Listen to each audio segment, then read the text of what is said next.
네, 안녕하세요. 오늘은 데이터 사이언스의 목적에 대해서 한번 얘기해 보도록 하겠습니다. 이제 저희가 이번 학기에 다루는 내용이 이 젠 AI 기반으로 하는 이제 데이터 분석인데요. 데이터 분석의 궁극적인 목적이 되겠죠. 데이터 사이언스의 목적. 예, 몇 가지 얘기를 드리도록 하겠습니다. 자, 여러분들이 이번 수업 시간에서 이제 하셔야 되는 얘기인데요. 자, 첫 번째 이 데이터 분석 혹은 이 데이터 사이언스의 목적은요. 첫 번째는 이겁니다. 패턴을 찾는 겁니다. 데이터에서. 이 데이터 분석을 해서 패턴을 찾는다. 패턴이란 얘기는 여러분 이 패턴에 가지고 있는 두 가지 아마 의미가 있을 텐데요. 패턴이라는 건 여러분들이 이해가 가능해야 되겠죠. 어떤 그 정형화돼 있는 데이터가 여러분 앞에 떨어져 있어도 그걸 처음에 분석할 때 그냥 상당히 랜덤한 숫자들처럼 보이거든요. 어떤 거기에 어떤 패턴이 없는 어떤 정형화된 어떤 여러분들이 딱 봤을 때 아, 이게 이거구나 하고 뭔가 떠오르는 느낌이 없이 그냥 데이터를 여러분들이 주로 받아서 처음에 분석을 해보거나 차트를 그리게 되면 뭔가 떠오르지 않아요. 그러니까 코헤런스라는 얘기는 처음에 이렇게 다 이렇게 탁 이렇게 그 데이터가 던져준 어떤 모양을 봤을 때 여러분들이 처음에는 아, 이게 뭐지? 어떻게 생긴 거지? 이게 얘기하는 바가 뭐지에 대한 아이디어는 별로 없어요. 근데 데이터를 조금 정제하고 데이터를 분석을 하고 차트를 조금 더 정교하게 그려가면서 아, 이 데이터에서 나타나는 현상은 이런 거구나. 아, 이해가 가. 아, 이런 거 같아. 뭔가 여러분들이 이해할 수 있는 어떤 그림이 떠오르는 거죠. 딱 처음 했을 때는 좀 되게 무질서한 뭐 아무 의미 없는 그림 같다가 여러분들이 분석을 거듭할수록 아 거기서 여러분들이 아 내가 아는 어떤 그림 같은데 뭐 이런 어떤 그 형상이 떠오른다고 생각할까요? 네, 그렇게 어떤 무언가가 여러분들이 이해할 수 있는 어떤 그 모양이 나타나는 거죠, 데이터에서. 그게 하나가 있고 패턴이란 말에 또 하나 포함된 거는 아 리커런트라고 하는데 리커런트 혹은 리핏이라고 하죠. 네. 데이터를 요거는 여러 번 봤을 텐데 데이터를 여러분들이 다각도로 보는 겁니다. 한 데이터를 다각도로 볼 수도 있고 아니면 여러 개의 데이터를 볼 수도 있어요. 그런데 여러분들이 아, 자, 내가 알고 있는 내가 생각했었던 이 그림이 맞아라고 생각이 들 때는 언제냐면 같은 그림이 반복될 때. 그러니까 여러분들이 데이터 A에서 봤었던 그 그림과 데이터 B에서 나타난 그림과 일치한다면 처음에 봤었던 데이터에서도 이런 모양이었었는데 두 번째 데이터 혹은 세 번째 데이터에서도 같은 모양이네라고 생각됐을 때 그게 바로 이렇게 얘기하는 겁니다. 시스테매틱 패턴, 체계적이라고 하잖아요. 어떤 패턴은 그냥 랜덤하게 여러분들이 볼 수 있습니다. 뭐 구름이 지나갔을 때 여러분 봤을 때 뭔가 재밌는 어떤 형상이 나타날 수 있죠. 그게 랜덤한 거죠. 그게 다시 나타날 확률은 별로 없죠. 그런데 우리가 무언 어떤 패턴이 체계적이라고 얘기하는 거는 그게 다시 계속 반복해서 나타나는 겁니다. 그렇기 때문에 여러분들이 그걸 설명할 수도 있고 예측할 수도 있게 되는 거죠. 그래서 여러분들이 설명할 수 있어야 됩니다. 설명할 수 있어야 됩니다. 데이터가 아, 이게 왜 이렇게 이런 모양이 나타나는지 설명할 수 있어야 되고 설명할 수 있다는 얘기는 여러분들이 예측도 가능한 겁니다. 이러저러한 조건이 있으니까 이런 데이터가 나타나네. 아, 그러면 다음 데이터셋에서 아, 이러이러한 조건이 충족이 됐네. 그러면 내가 아까 봤었던 그 패턴이 다시 나타나겠구나 하는 프리딕션 혹은 예측이 가능해지죠. 그래서 이제 패턴이란 말을 여러분들이 그냥 자주 쓰긴 하지만 패턴이란 말은 여러분 딱 봤을 때 무질서해 보이는 그냥 여러분들이 그냥 멀리서 봤을 때 무질서하게 보이는 어떤 숫자들에서 뭔가 여러분들이 이해할 수 있는 어떤 그림이 나타나거나 그림이라고 얘기해서 좀 그런데 여러분들이 이해할 수 있는 혹은 설명 가능한 어떤 현상이 떠오른다고 할까요? 네, 그렇게 생각하시면 되겠습니다. 더 중요한 거는 그게 여러분들이 같은 데이터를 여러 각도에서 볼 수도 있고요. 이거는 이제 어떤 말인지 제가 나중에 다시 설명을 드릴게요. 그렇게 하든 아니면 혹은 그 비슷한 류의 데이터를 여러 가지 봤을 때 그럼에도 불구하고 그 결과가 일치한다면 거기에 대한 여러분들이 네, 체계적이라는 컨피던스가 생기죠. 아, 내가 보는 게 혹은 내가 설명하는 게 맞는 거 아닌가? 네, 그런 생각이 들죠. 네, 여기가 가장 중요한 파운데이션입니다. 그래서 여기서 여러분들이 뽑아내는 게 인사이트란 말 되게 많이 쓰죠. 인사이트란 말 요즘에는 너무 자주 쓰기 때문에 그냥 뭐 이거 상당히 영감이다 뭐 이렇게 얘기하거나 누군가가 뭐 재밌는 얘기를 한다 뭐 그러면 이제 인사이트풀하다는 얘기를 많이 하는데 사실은 인사이트는 그렇게 해서 얻어지는 게 아니고 여러분들이 데이터 분석을 계속 반복해 나가면서 몰랐었던 패턴이 나오기 시작할 때가 있습니다. 이걸 어떻게 얘기하냐면 아하 하는 모멘트라고 얘기하거든요. 이게 데이터 스토리텔링에서 하는 얘기입니다. 아하 모멘트. 아하 모멘트. 여러분들이 잘 몰랐다가 어 보니까 이 데이터가 얘기해 주는 게 이런 거였어? 라고 한번 이렇게 여러분들이 딱 조금 놀라는 네, 그런 모멘트가 그런 순간이 생길 수가 있는데 그게 인사이트입니다. 자, 여기까지가 뭐 제가 데이터 사이언스를 철학적인 접근에서 하면 상당히 오래 해야 되는데 제가 상당히 짧게 요약을 일단 해드렸습니다. 자, 여기까지가 골이고요. 데이터 사이언스를 하시는 패턴을 찾는 겁니다. 패턴, 어떤 패턴? 시스테매틱한 패턴. 뭔가 반복되고, 뭔가 체계적이고, 뭔가 설명 가능하고, 혹은 뭔가 예측 가능한 그런 패턴을 얘기하는 겁니다.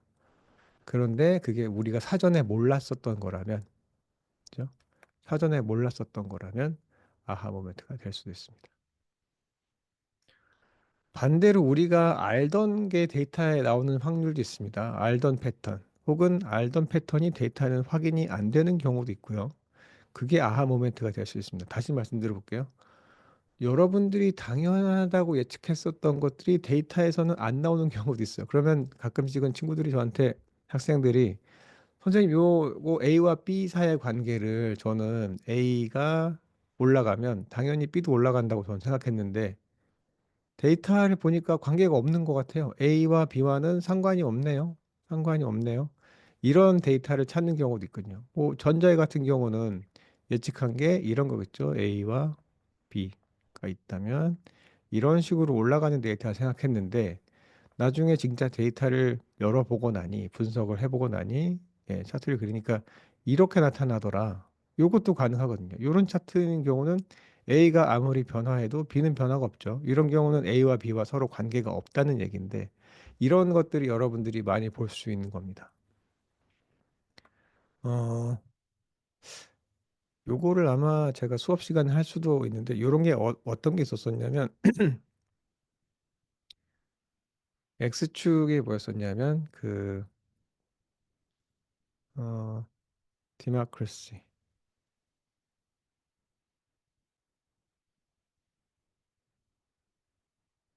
그럼 한 나라가 얼마나 민주주의가 성숙했느냐를 나타내주는 이 세계적 척도가 있습니다.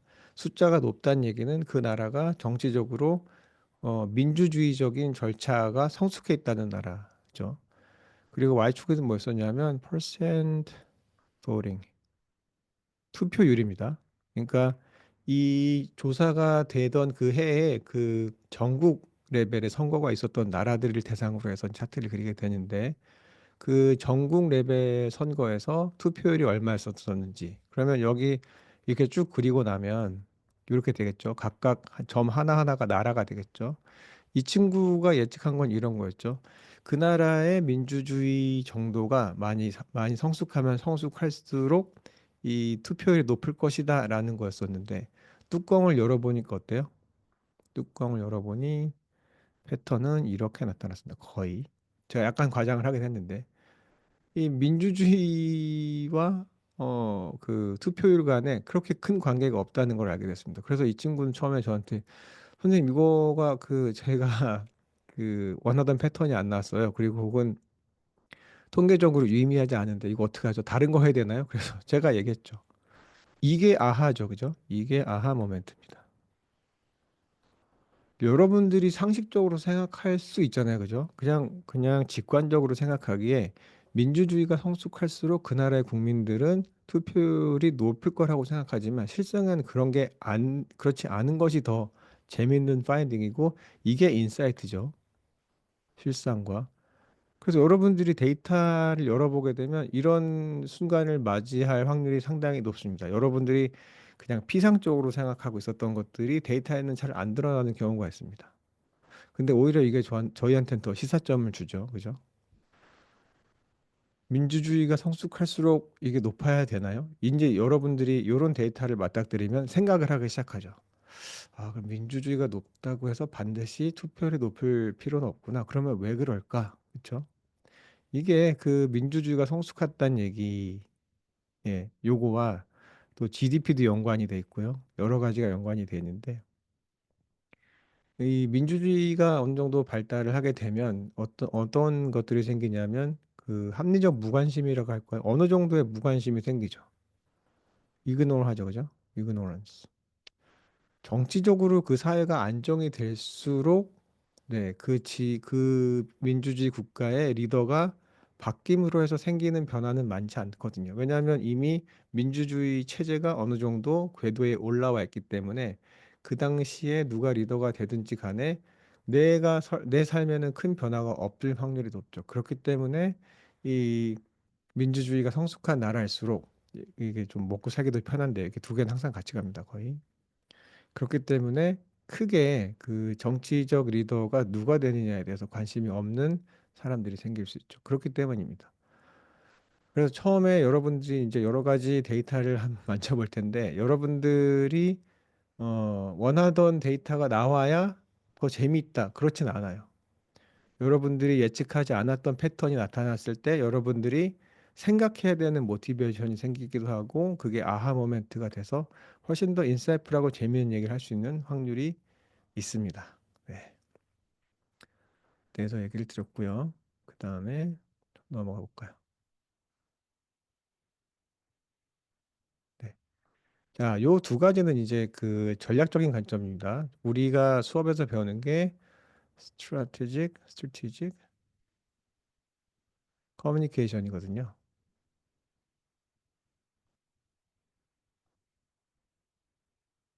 네. 자, 다음 단계는 뭐냐면 여러분들이 데이터에서 찾았었던 이 인사이트 있죠? 여기에서 네, 사람들이 뭔가 행동할 수 있는 메시지를 만들어내는 겁니다. 어, 우리가 여기는 숫자잖아요. 데이터는 대부분 숫자인데 숫자로서는 설득이 어렵습니다. 넘버 가지고 설득이 잘 안 돼요.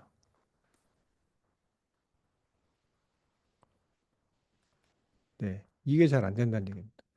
이 충분히 어떤 인사이트를 숫자로 혹은 데이터에 기반해서 찾아낼 수 있지만 그냥 그 숫자를 바로 들이밀었을 때 그게 상대를 그 설득할 확률은 상당히 낮다는 거죠. 그래서 여러분들이 만약에 그 데이터 기반에서 인사이트를 발견했다면 이걸 어떤 식으로든 스토리를 바꿔내야 됩니다.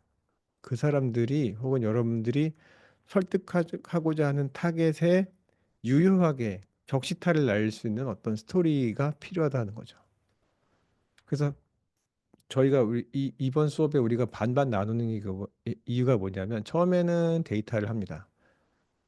데이터에서 인사이트를 여러분들이 끄집어내고 그 다음에 거기서 인사이트라고 생각하는 그 숫자를 바로 타겟에서 들이밀 수는 없고요. 그러면 그 데이터를 가지고 어떻게 스토리화 하느냐입니다. 어떻게 설득적인 이야기를 만들어내느냐 이게 두 번째입니다. 그리고 우리가 가장 원하는 건 이거죠. 네, bring changes. 변화입니다. 변화. 여러분들이 음, 사회를 봤을 때 여러 가지 현상들이 있는데 여러분들이 마음에 들어 하지 않거나 혹은 좀 불공평하거나 좀 불합리해 보이거나 이런 것들 많이 볼 수 있습니다. 아니면 뭐 기존에 있던 마케팅 방식이 조금 그 적절성이 떨어지든지 효율성이 떨어지든지 뭐 이런 것들이 있을 수 있거든요. 그러면 여러분들이 데이터 분석을 통해서 그것을 좀 바꿔낼 수 있는 어떤 인사이트가 발견이 되면 그것을 그 바꿀 수 있는 에이전트를 설득하는 방향으로 스토리를 구성을 하는 거죠. 그래서 결국은 데이터를 통해서 여러분들이 타겟으로부터 변화를 유도하는 게 이 수업의 이 전체적인 목표가 되겠습니다. 자, 다음 페이지로 넘어가 볼게요. 자, 비주얼을 빼놓을 수가 없는데요. 아마 데이터 그 사이언스 혹은 뭐 그 비주얼라이징 공부했던 친구들은 봤을 수가 있는데요. 자, 이게 뭐냐면 자, 프렌치 아미죠. 네. 나폴레옹이 이끌던 이 프렌치 아미가 자, 러시안 캠페인, 러시아 전쟁을 하러 들어갔죠. 1812년부터 1813년입니다. 그때 이분 조셉 미나르드라는 사람, 마이나르드죠. 조셉 마이나르드란 이분이 이 차트를 그린 건데 한번 보도록 하죠. 1869년에 그려졌습니다. 자, 보시면 대략 여기 이 뭐 이렇게 그 강 같은 것도 보이죠. 이게 이제 지형이라는 거죠. 이 전체 이 인포그래픽이 지도 위에 올라와 있는 겁니다.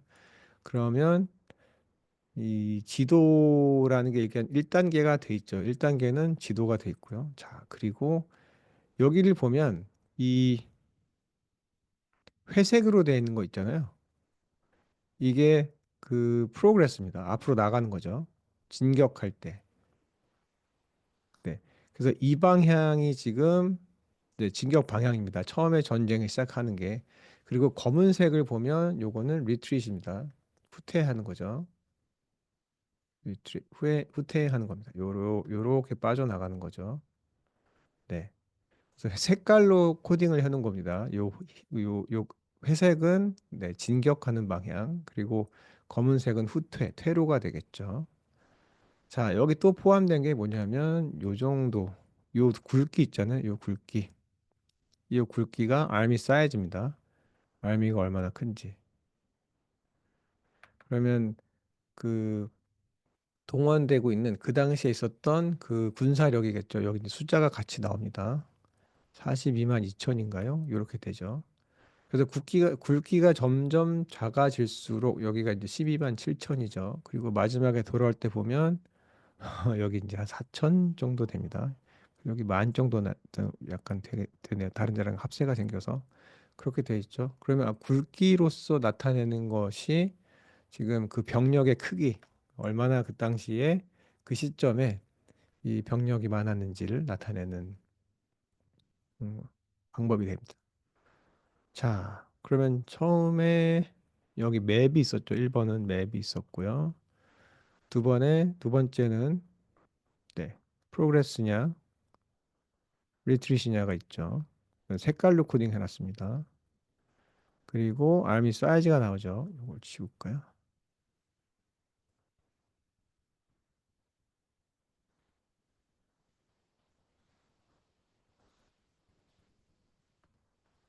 네, 알미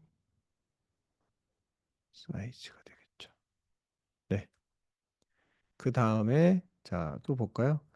뭐가 있냐면 이 아래를 한번 보시면 여기 그 몇 도씨라고 돼 있죠, 지금. 템퍼러처거든요, 이게. 자, 그래서 왼쪽에 보시면은 셀시어스, 섭씨로 나와 있고요. 네, 오른쪽에는 페라나이트, 화씨로 나와 있죠. 뭐 표시가 다르긴 하지만 뭐 결국은 같은 걸 매저하는 거니까 상관없겠죠. 그러면 여기 이제 그 프로그레스 할 동안 이 온도가 각각 얼마나 되는지가 온도차가 나와 있죠. 그래서 여기 템퍼러처까지 포함이 됩니다.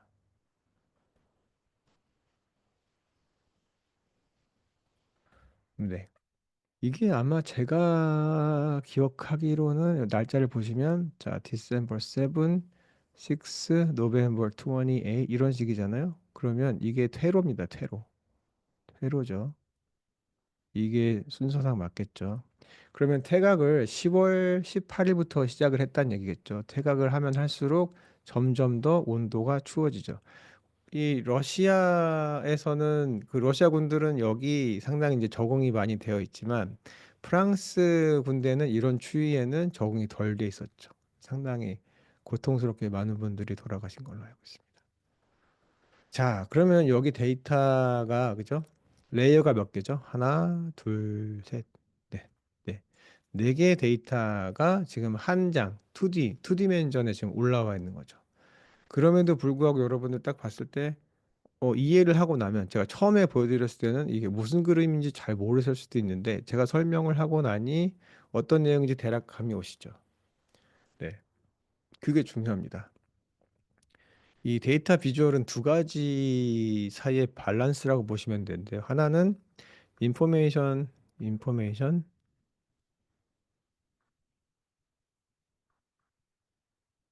얼마나 많으냐. 인포메이션의 사이즈. 여기서는 제가 레이어라고 말씀드렸는데요. 그죠? 정보가 한 겹 한 겹, 한 층 한 층 이제 쌓아져 올라간다는 의미에서 제가 레이어라고 말씀드렸는데, 인포메이션 레이어가 인포메이션의 양, 어마운트라고 할까요, 그냥? 인포메이션 어마운트. 자, 정보의 양이 얼마나 많아지느냐와 그 다음에 그 봤을 때 여러분들이 어 리더빌리티라고 할까요? 리더빌리티. 아 이게 A인지 I인지 잘 기억이 안 나네요. 리더빌리티. 혹은 comprehensibility라고 할까요? comprehensibility. 이게 뭐냐면 봤을 때 여러분 가독성 있죠. 이해할 수 있는 거. 그러니까 정보의 양이 너무 많이 올라가면 너무 복잡하기 때문에 정보의 양은 많은데 이해하기 어렵거나 난해한 차트가 생기게 되죠.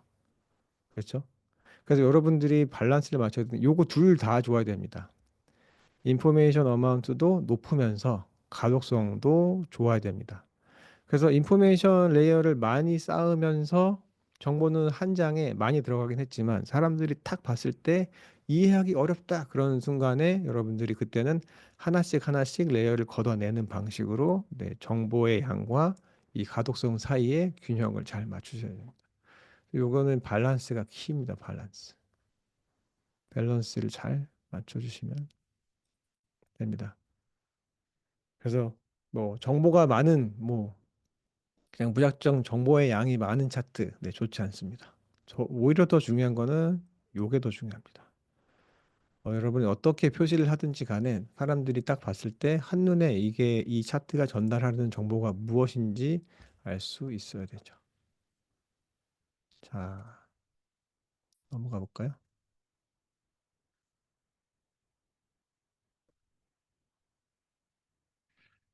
자, 요거는 제가 2022년도입니다. 제가 2020년도에 한국에 왔는데 그때 이제 제가 처음으로 그 전국 단위 서베이를 해보게 된 때라 상당히 조금 격앙돼 있었고 상당히 익사이티드 됐었던 그런 때였습니다. 자, 이건 어떤 데이터냐면 그 당시 2022년 대선이 있었잖아요. 2022년 대선이 있었죠. 네. 프레지던셜 elek션이 있었었는데 투표를 하고 나신 분들을 대상으로 해서 당신이 지지했었던 그 정치인을 뽑은 이유를 물어본 겁니다. 이유. 뭘 보고 뽑았나? 입니다. 자, X축을 보면 비카인지라는 거 아시죠, 여러분? 요거는 신문 기사 정도 생각하시면 됩니다. 각각의 이야기들이 신문 기사에 얼마나 많이 나왔느냐. 그죠? 자, 오른쪽 여기 그 Y축을 보시면 요쪽은 자, 투표할 때 뭘 고려했느냐? 요거는 개인이죠. 개인 유권자가 되겠죠. 개인 유권자가 투표를 했을 때 뭘 주로 고려했느냐? 그게 얼마나 매칭이 되느냐죠. 그래서 여러분들이 생각하기에 미디어에서 이런 얘기가 많이 나오면 사람들이 실제 거기에 대해서 생각을 해서 투표하지 않았을까? 뭐 그런 이론이 있습니다. 이게 그 프라이밍 이론이라고 하는 건데요. 그걸 아마 실험해 봤었던 네, 프라이밍 theory. 네. 음, 어젠다 세팅이랑 약간 다른데 그 해당 컨셉이 이 미디어에서 많이 보도됨에 따라 사실은 사람들이 그 정보를 알게 모르게 그 정보를 활용해서 누군가를 평가할 수 있다는 거죠. 그걸 알아보는 거였습니다. 그래서 요게 이제 그 요 빨간 점선을 보면 네, 요걸 따라가면 되겠죠. 만약에 이게 정말 신문 기사에서 이런 컨셉에 대한 얘기가 많으면 많을수록 네, 투표에서도 많이 고려한다면 네, 프라이밍 시어리가 맞겠죠. 네, 근데 사실은 보면 어때요? 그렇게 이게 이 X축이 증가할수록 Y축이 증가해 보는 것 같지는 않죠. 그죠? 그죠? 그렇지 않나요? 그러니까 여기를 한번 다시 그려보면 다시 봤을 때 네. 뭐 예를 들면 뭐 공약은 그런 것 같죠. 공약, 경제, 뭐 정당, 정권 교체, 뭐 대장동 뭐 이런 것도 뭐 많이 나오긴 하는데 이런 것들 빼고는 나머지는 별로 관심이 없죠. 여기 패턴에 딱 맞아 떨어지지는 않고 있잖아요. 그러면 한번 볼게요. 자, 그러면은 여기가 어떤 쿼드런트인가요? 쿼드런트라고 하면 여기가 지금 이사분면이죠. 이사분면. 1사분면, 2사분면, 3사분면, 4사분면이죠. 왜냐하면 이 파란색이 각각의 요거는 이제 y축의 평균이고요. y 바라고 할게요. 그리고 요렇게 지나가는 것은 x 평균이거든요. 비카인드 출현 빈도의 평균값 x 바라고 해볼게요.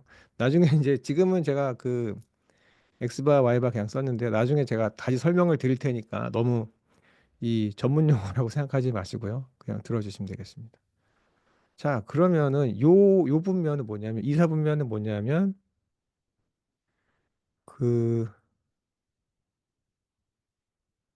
여기에서 그죠? 여기 그 비카인드 출현 빈도 여기서는 낮지만 그죠? 비카인드 그러니까 신문에서는 잘 다루지 않는 내용이지만 어때요? 투표시 고려는 많이 하는. 그러니까 사람들이 신문에서는 잘 나타나는 내용이 아닌데 그럼에도 불구하고 사람들은 이런 것 가지고 많이 네, 사람들을 판단한다는 거죠.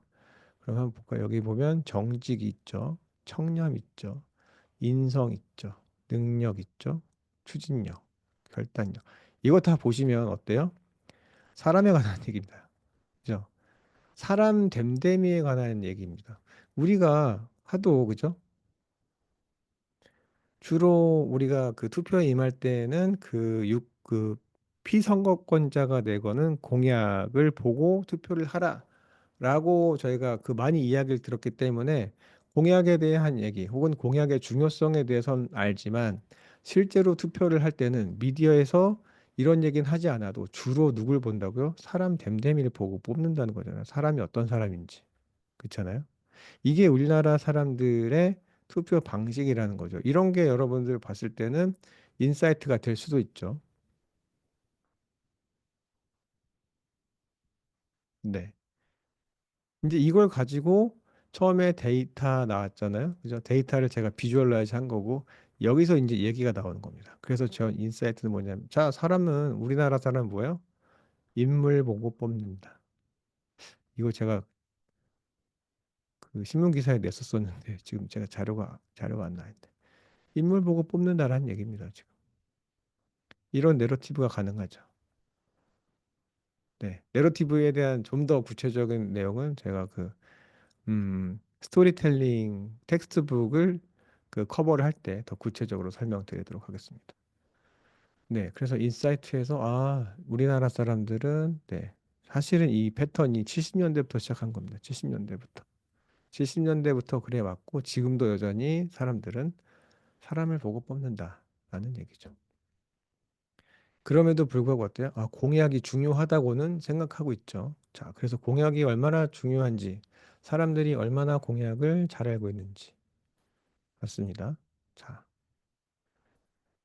정치가 여러분들 재미없을 수도 있는데, 요즘에 약간 이 정치적으로 약간 민감한 시기라 좀 제가 조심스럽기도 한데, 뭐 지나간 얘기니까 뭐 하도록 하죠. 자, 공약 판별도입니다. 판별도. 어떻게 했냐면, 자, 그 리를 지지하시는 분들, 리가 내건 공약 6개, 그리고 윤 선생님이 내신 이 선생님 6개, 윤 선생님 6개의 공약을 뽑았습니다. 그 각각의 캠프에서 10개씩 공약을 내걸었었는데 10개 중에 6개씩 뽑았습니다. 그래서 총 12개죠. 이거를 총 12개를 랜덤으로 했습니다. 랜덤으로 한 다음에 랜덤화 한 다음에 그 응답자들한테 내민 거죠. 응답자들한테 내밀고 저희가 뭘 물어봤냐면 자, 각각의 공약이 누구의 공약인지 맞춰 보세요. 둘 중에 하나죠. 리 아니면 윤. 저희가 뭐 이렇게 랜덤하게 뭐 두 분 다 내걸지 않은 공약을 드리진 않았고요. 12개 전부 다 실제로 공약을 내밀었었던 거, 이 공약으로 내세웠었던 것들을 12개를 추려서 랜덤으로 무작위로 섞은 다음에 보여드렸죠. 그렇게 했을 때 맞출 확률입니다. 맞출 확률 여기 중간에 딱 보시면 50%죠. 50%란 얘기는 반반입니다. 반반. 홀짝해서 여러분들 홀짝 맞추는 거 혹은 동전 던지기에서 앞뒷면 맞추는 게 50%죠. 그러면 한번 볼까요? 자, 뭐 미스터 리 지지하시는 분, 미스터 윤 지지하시는 분도 그렇고, 자, 서울부터 경기 뭐 이렇게 쭉 해서 지역으로 봐서도 그렇죠. 여기도 봐도 40%대죠, 전부 다. 50을 넘은 데가 별로 없습니다. 진보 보수로 나눠봤을 때 진보가 약간 높긴 하지만 네, 51%죠. 51%나 44%나 뭐 그렇게 다르지는 않습니다, 여러분. 중도 보수까지 있네요. 아, 죄송합니다. 보수까지 있네요. 보수가 48 됐죠. 그럼 이제 미디어로 나타나서 봤을 때 이렇게 되는데 대부분 50% RM입니다, 여전히.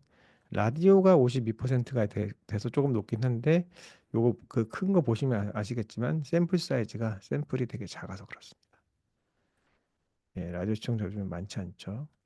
그러면 결국은 여기에서 우리가 볼 수 있는 건 뭐냐면 아, 공약이라는 게 중요할 수는 있지만, 그러니까 우리가 피상적으로 봤을 때 중요하다고 생각하시는 거죠. 그러면 정말 공약을 보는지, 공약을 정말 볼까? 그러니까 공약에 대한 중요성에 대해서는 공감을 하지만, 실제적으로 사람들이 투표를 할 때 공약을 잘 보고 그것에 근거해서 투표 행위를 하느냐랑은 완전 다른 얘기일 수도 있다는 얘기죠. 물론 여기서 봤을 때, 자, 공약 사이에 변별력 혹은 뭐 특징이나 이런 게 없을 수도 있다. 뭐 이런 얘기도 물론 가능합니다. 그러니까 뭐 대부분 그 인기 있는 공약들이 있잖아요. 그러면 공약이 음, 캠프의 정치적 성향을 잘 대표하는 게 아니라 이 어떤 파퓰리스트적인 어떤 그 대중들이 좋아할 만한 그 공약을 내밀었을 때는 서로 변별력이 없을 수도 있죠. 변별력이 낮아지게 되면 이런 형상이 나타날 수도 있는데요. 저희가 드린 그 정책 이 퀴즈에 냈었던 12개는 그렇게 변별력이 없는 문항들도 아니었습니다. 예. 그러면 아까 말씀드린 대로 오히려 공약을 추상적으로 봤을 때 중요하다고 생각하지만은 결국은 공약은 잘 보지 않는다. 그러면 아까 봤을 때 어떤 느낌이 드냐면 요거 처음에 요 전 페이지에서 제가 말씀드린 바와 같이 여전히 어때요? 사람 보고 뽑는다.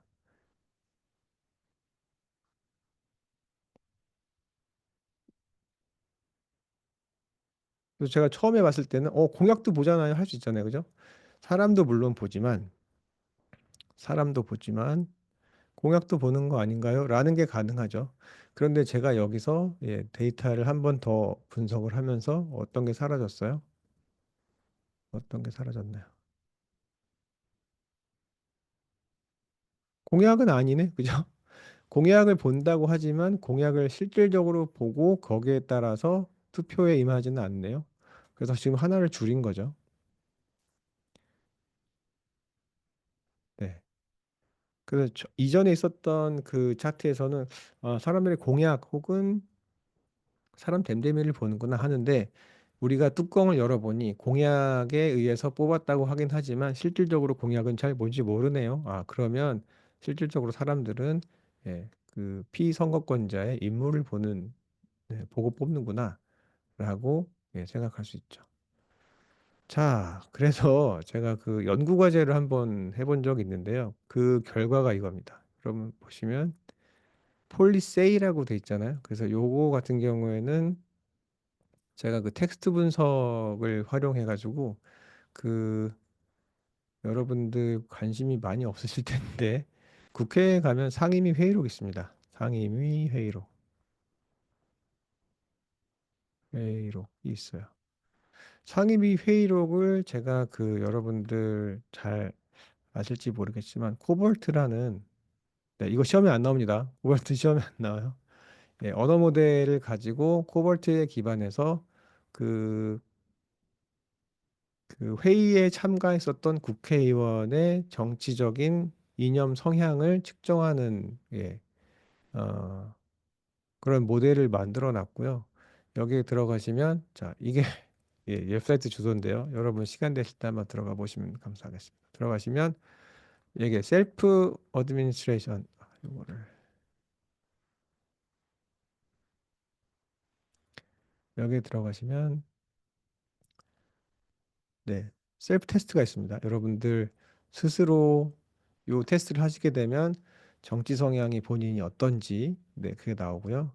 그 다음에 들어가면 여러분들이 가장 여러분들의 정치 성향과 가장 유사한 정치 성향을 가진 국회의원을 추천하는 이 추천 시스템입니다, 사실은. 그래서 그 셀프 테스트는 여러분들 그냥 설문으로 하시는 거고요. 그리고 하나 정치적인 성향, 요거는 폴리티션에 관한 거. 폴리티션 300명이죠, 총. 국회의원 300명의 이념 점수는 이 회의록을 가지고 한 겁니다. 회의록. 트랜스크립트. 그리고 요건 개인이 하는 거죠. 이용자는 이렇게 해서.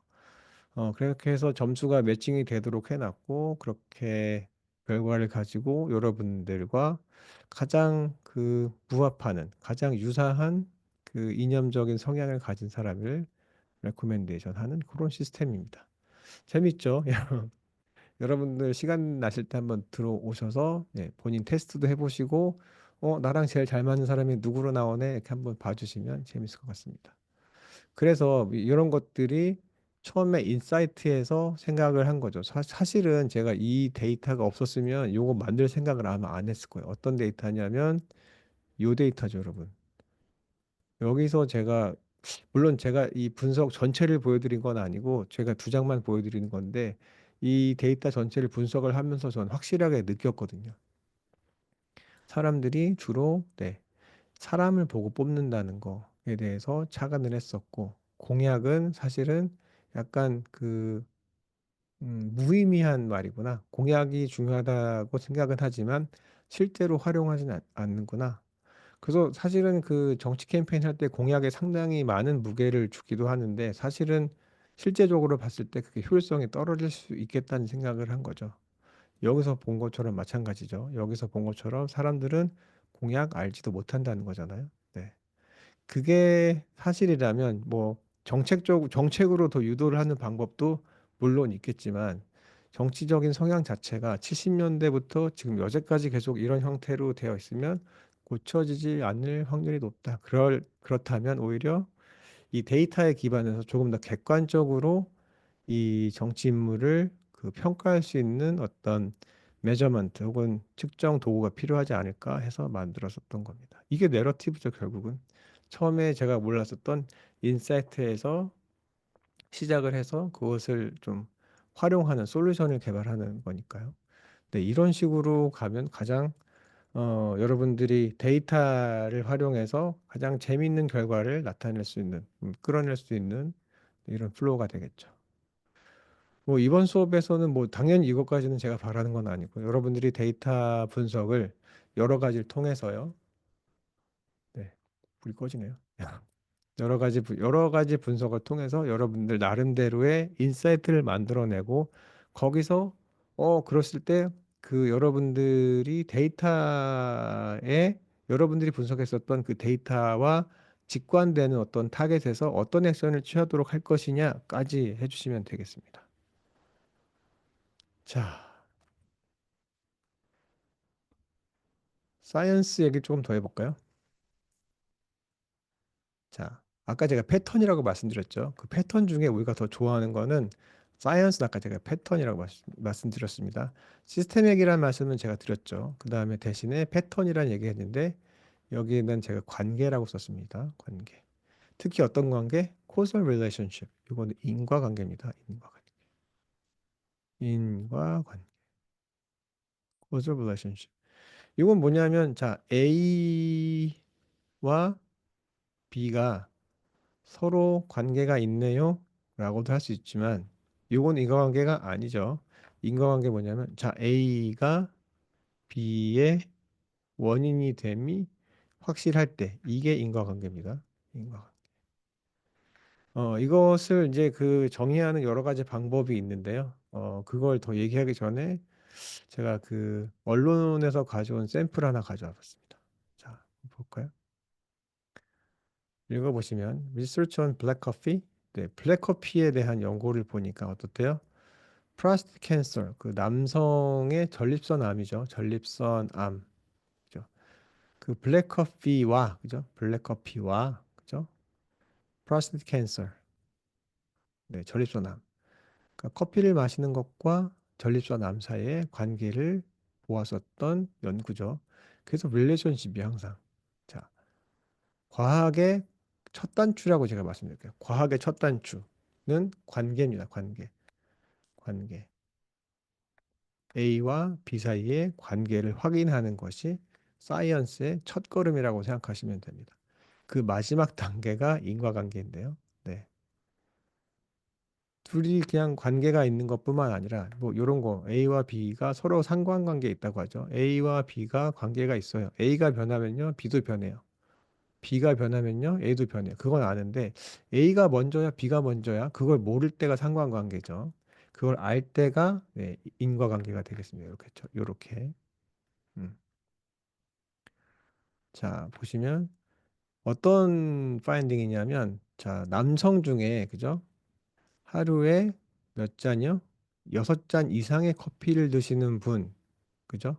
분이 이 전립선 암 발병률이 20% 정도 낮다는 거죠. 요 얘기입니다. 이제 이게 그 당시에 제가 이거를 그 텔레비전 뉴스로 봤었었는데요. 상당히 흥미로웠죠. 흥미로웠었고, 저는 무슨 생각했냐면, 이거는 약간 좀 스캠이 있는 거 아닌가라는 생각을 했습니다. 네, 뭐냐면 이거는 좀 커피 제조 회사가 어떤 영향력을 행사한 혹은 거기에서 그 커피 회사와 미디어사 간의 어떤 그 이 마쿠의 어떤 거래가 있었던 거 아닌가 뭐 그런 게 느껴졌었는데요. 뭐 볼까요? 자, 여러분들이 한번 생각해 보세요. 커피 6잔. 커피를 많이 마시면 마실수록 6잔이죠. 많이 마시면 마실수록인지는 잘 모르겠습니다. 6잔 이상 마시면 네. 프로스테이트 캔서가 남성의 경우 전립선암에 걸릴 확률이 낮아진다. 그러면 여러분들이 한번 생각해 봐야 될 것은 자, 그러면은 이 데이터를 어떻게 만들었을까? 라는 생각을 한번 해봐야 되겠죠. 이 데이터가 어디서 나온 거지? 예, 그런 생각이 들잖아요. 그죠? 그런 생각이 들죠. 이게 실험을 했을까요? 그러면 자, 그 한 100명 혹은 뭐 200명 혹은 뭐 500명의 남성을 모집을 해요. 그래서 자, 약 한 달 동안 두 그룹으로 나누죠. 자, 당신은 커피를 드시지 마세요. 빵 잔. 잠깐만요. 이렇게 해볼까요? 어, 커피가 빵. 네. 0잔의 커피. 커피 드시지 마세요. 한 달 동안. 그리고 다른 그룹에서는 커피를 마시게 하는 거죠. 한 달 동안 계속 해보고, 자, 추적 조사한 다음에, 자, 캔서 걸릴 확률을 확인해 보는 거죠. 그죠? 캔서를 걸리신 분, 음, 그죠? 한 달 가진 택도 없겠죠. 이게 커피가 한 잔이야, 6잔이야, 6잔. 한 잔에 당신은 6잔씩 드시는 겁니다. 자, 이 그룹은 오늘부터 단 6개월 동안은 커피 드시면 안 돼요. 요런 거죠. 여기 아래는 6잔씩 드시고요. 그 다음에 추적을 해서 누가 캔서에 걸리는 사람이 누가 더 많은가 이런 걸 카운트했을까요, 여러분? 쉽지 않죠. 이거 거의 불가능하죠. 제가 지금 한 6개월 정도 얘기 드렸었는데 6개월 가진 택도 없죠. 6개월 커피 마신다고 해서 그 암에 걸리고 안 걸린다면 커피가 상당히 그 어떤 효능이 있고 없고가 있다는 얘기인데 그런 거는 사실은 어렵죠. 그리고 이런 실험은 네, 윤리적인 게 있죠. 에티컬하지 않잖아요, 여러분. 이게 연구 윤리를 위반하는 거기 때문에 누구를 그 암에 더 걸리게 할 확률이 높거나 낮거나 이렇게 하게 되면은 연구 윤리에 걸리기 때문에 이런 스타디는 할 수가 없습니다. 그렇죠? 그러면 대부분 어떤 거냐면 이건 아마 병원 데이터일 거예요. 병원. 병원에 가면 무지하게 큰 환자 데이터가 셋이 있습니다. 그죠? 뭐 병원 하나만 하더라도 뭐 하루에 드나드는 환자 수가 꽤 많을 거 아니에요. 그러면 이제 그분들이 처음에 뭐 입원을 하거나 처음에 진료를 들어갔을 때 뭐 이것저것 설문조사를 하실 거 아니에요. 그죠? 뭐 커피를 마시나요? 안 마시나요? 뭐 하루에 몇 잔 마시나요? 술은 드시나요? 담배는 피시나요? 뭐 운동은 뭐 합니까? 뭐 테니스를 친다면 테니스는 몇 시간 치세요? 술은 뭐 얼마나 드시나요? 술은 뭐 소주 얼마, 뭐 맥주 얼마, 이런 걸 다 하거든요. 그리고 거기에 연동이 된 게 그분이 가지고 있는 그 병력이 뜨잖아요. 그렇기 때문에 이게 무지 큰 데이터셋이 있는 겁니다. 거기서 지금 두 개만 딱 고른 거거든요.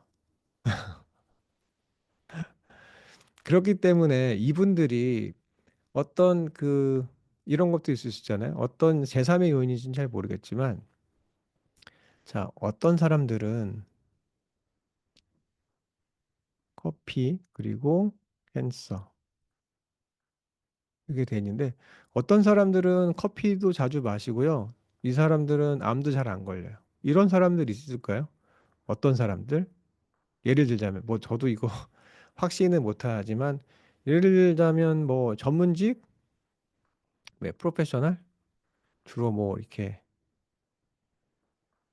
그뭐 법조계라든지 전문직에 계신 분들, 네, 그런 분들 아마 예를 들자면 저도 약간 추측하는 거예요. 예를 들자면 그런 분들은 하루에 커피도 되게 많이 드세요. 그리고 이런 분들은 운동도 많이 하시고 여유가 있기 때문에 운동도 많이 하시고 몸 관리를 자주 하시기 때문에 근데 암에 잘 걸리지 않아요. 그런 걸 수도 있죠. 그렇다면 이게 커피를 많이 마셔서 전립선 암이 덜 생기는 게 아니고 사실은 뭐예요? 사실은 사실은 직업군 때문에 어이구 이게 왜 안 변했는지 모르겠네요. 직업군 때문에 직업에 따라서 직업에서 이분들이 무엇을 하느냐? 뭐 이 사람들이 주로 프로페셔널이고 전문직이기 때문에 회의도 많고요. 회의도 많아서 할 때마다 커피를 드실 수도 있죠. 예를 드는 겁니다. 그리고 이분들이 건강 관리도 잘 할 수 있는 여유가 있고 시간적인 혹은 금전적인 여유가 있기 때문에 건강 관리를 잘 하세요. 그렇기 때문에 네, 암에 걸릴 확률이 상대적으로 높습니다. 그러면 이건 깨지는 거죠. 그죠? 커피와 암의 관계는 사실은 없는 거죠.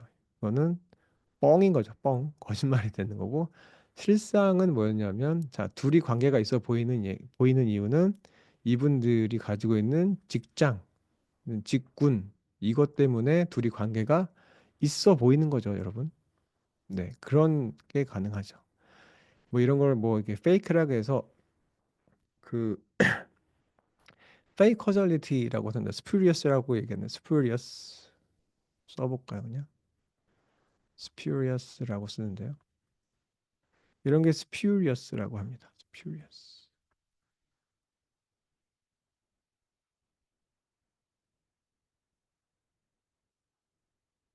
네, 뻥, 가짜, 가짜 코샬리티.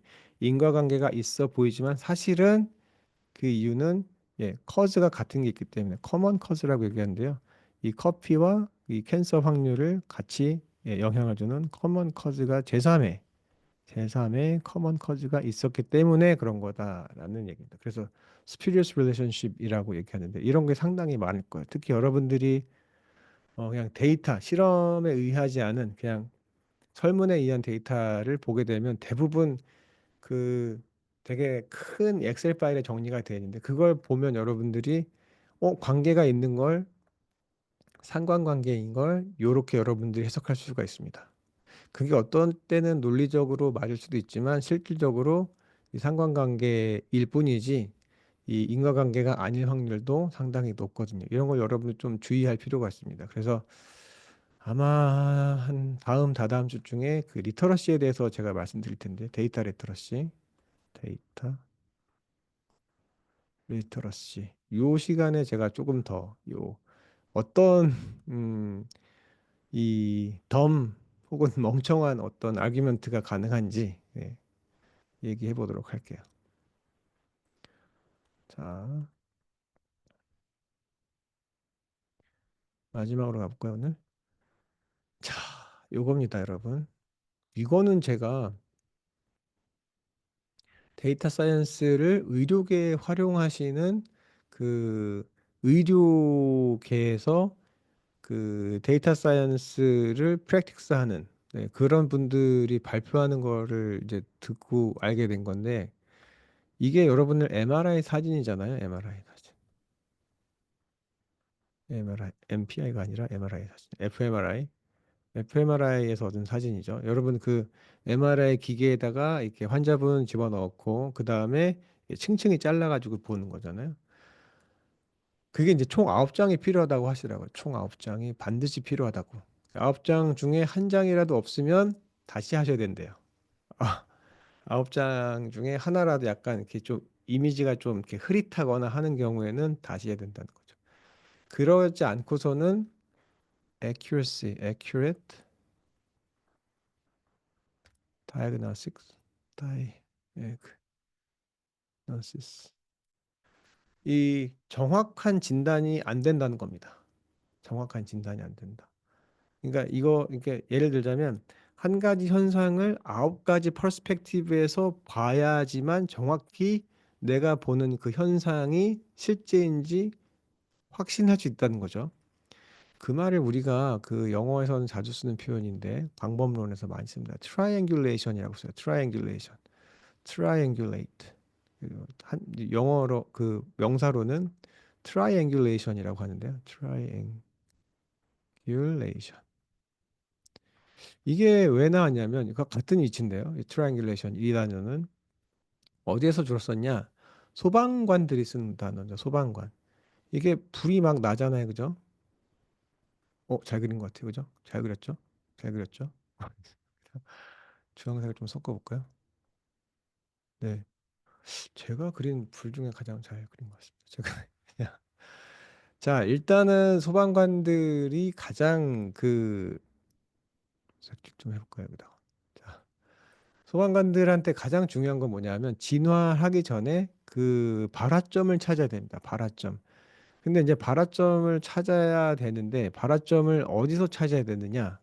그러니까 정확한 발화 지점을 찾아야 거기에 그 진화가 가능하기 때문에 거길 찾아야 되는데 이분들이 필요한 건 뭐냐면 정확한 발화 지점을 찾으려면 최소한 이 관측을 세 군데에서 하셔야 된다는 겁니다. 세 군데에서 해야만 그렇죠? 우리 3D니까요, 우리 세상이. 세 군데에서 해야만 정확한 발화 지점을 찾을 수 있다고요. 그래서 이게 트라이앵귤레이션이라고 하는 거거든요. 트라이앵귤레이션. 그래서 제가 처음에 말씀드렸던 것처럼 온 MRI, 지금 fMRI 얘기 들었던 것처럼 여러분들이 보고자 하는 그 현상을 제대로 보려고 하면 그 여러분들이 보고자 하는 현상과 관련된 많은 데이터를 보셔야 됩니다. Many data sets. 처음에 제가 얘기 들었던 거랑 다시 이제 그 수미상관으로 이어지는데 여러분들이 보려고 하는 게 정말 현상인지 거기에 대한 여러분들의 컨피던스 그 확신을 키우기 위해서는 여러분들이 이 데이터를 봐도 이렇게 또 다음 데이터도 봐도 이렇게 이게 반복될수록 그죠? 같은 패턴이 반복될수록 거기에 대한 확신이 생기는 거잖아요. 네, 그렇기 때문에 여러분들이 뭔가 데이터에서 여러분들이 찾은 인사이트가 이게 랜덤이 아니고 랜덤이나 찬스, 랜덤이나 확률. 근데 되게 뭐 어떻게 하다가 그냥 얻어 걸리는 거죠.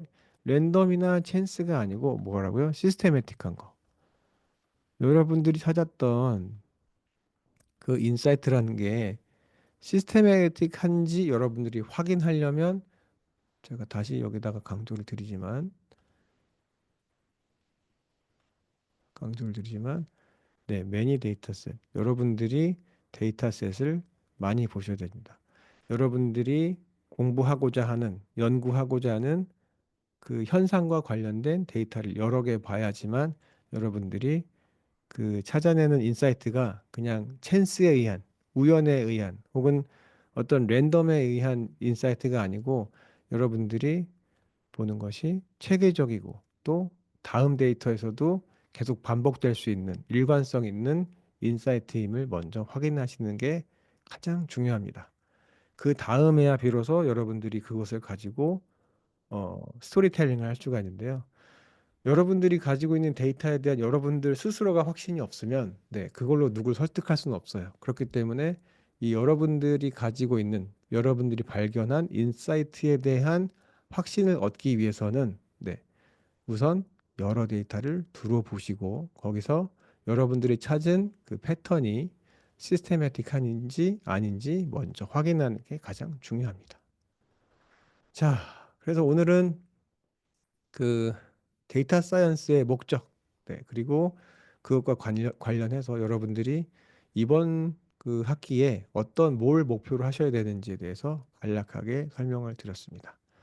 다음 시간에는 데이터 리터러시에 대해서 공부를 좀 더 하도록 하겠습니다. 수고 많으셨습니다.